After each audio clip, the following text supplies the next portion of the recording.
Bismillah, alhamdulillah, wassalatu wassalamu ala rasulillahi wa ba'd. Betapa sering kita mendengar seseorang menuduh orang lain melakukan satu perbuatan yang tidak terpuji. Misalnya menuduh seseorang melakukan penyimpangan dalam manhaj, menuduh orang itu korupsi, menuduh orang itu buruk akhlaknya dan sebagainya. Tetapi tanpa bukti dan tanpa melakukan tabayyun atau cross check. Hanya berdasarkan kabar-kabar yang beredar, lalu mempercayainya, lalu menuduh dan menganggapnya bersalah, sehingga orang itu dikucilkan dan sebagainya. Padahal bisa jadi tuduhan-tuduhan itu sifatnya adalah fitnah dan tidak benar. Atau mungkin ada yang benar, tapi sudah dicampur dengan berbagai macam kedustaan yang banyak. Na'udzubillah. Berhati-hatilah saudaraku dalam masalah menuduh orang lain melakukan satu perbuatan, padahal kenyataannya tidak demikian. Saat ini dengan adanya media sosial, semakin banyak berita-berita hoak yang tidak bisa dipertanggungjawabkan. Oleh karenanya kita harus hati-hati menerima berita, apalagi menyangkut kehormatan seorang muslim.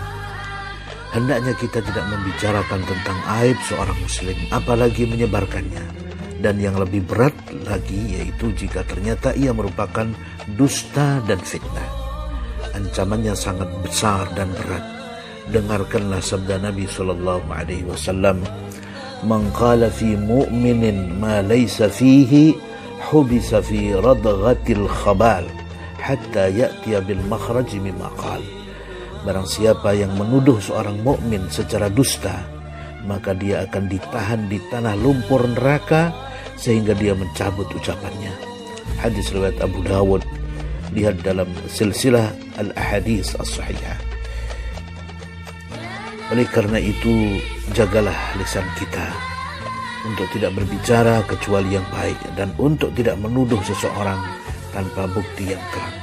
Allah Subhanahu wa taala menegaskan, "Ya ayyuhalladzina amanu in ja'akum fasiqun binaba'in fatabayyanu an tusibu qauman bijahalah fatusbihu ala ma fa'altum nadimin."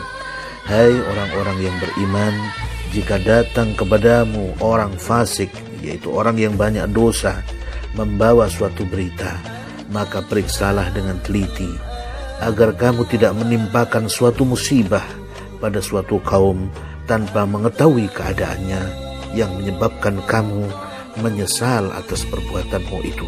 Surat Al-Hujurat ayat 6. Semoga kita senantiasa menjaga lisan kita dan tidak berbicara kecuali berdasarkan bukti dan fakta.